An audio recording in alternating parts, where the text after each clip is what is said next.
My deep connection to storytelling can be attributed to my upbringing. I was born and raised in Zambia, a land of storytellers. Before I could speak, before I could write, before I could read, I was exposed and introduced to stories. Whether I was in a bus, at a hospital, at a market, having a lively chat in front of a fire, or just sitting under a tree, in the quiet moments of everyday life in Zambia, there is a story.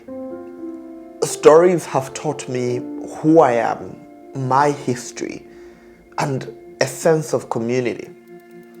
Stories have taught me critical aspects of life, such as love, hope, faith, resilience, brotherhood.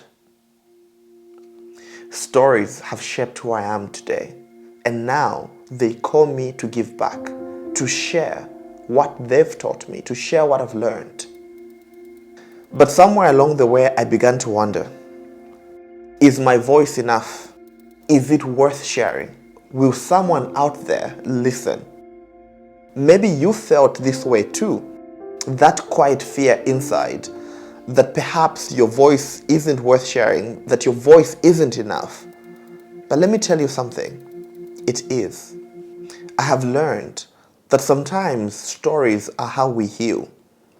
Stories are how we make sense of this chaotic yet beautiful world that we live in. Importantly, stories are a strong reminder that we are not alone. That somehow, somewhere in this world, someone understands, can relate, even if to just a small aspect of our story.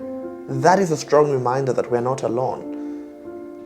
One of the most beautiful aspects about stories is that they allow us to bridge the gaps between one another and to connect with one another.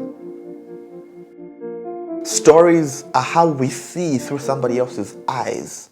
Stories are how we hear through somebody else's heart. Stories teach us empathy. Without empathy, without that ability to step into somebody else's shoes, to connect with how they see the world and how they feel and how they hear, aspects like love, peace, connection, harmony are almost impossible. Stories allow us to connect deeply with ourselves and with others, to find ourselves. And when we find ourselves, we find each other. Maybe you've been thinking about writing that story, starting that YouTube channel, starting a podcast, starting a TikTok page, but you've been paralyzed by the weight of starting. I know that starting is never easy. I myself have felt the weight of starting that first step. Mind,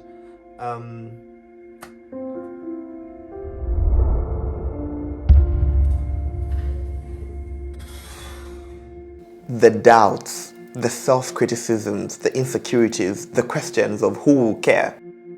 Will this even matter? Who will listen?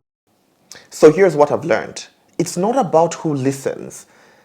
It's about the act of telling. It's about the act of sharing that story. Because every story that you share is a reminder to yourself and to the world that your voice matters. So if there's a story inside of you, don't wait, just start. So write that first sentence, record that first clip, because when you start, something incredible happens. You discover courage. You find connection.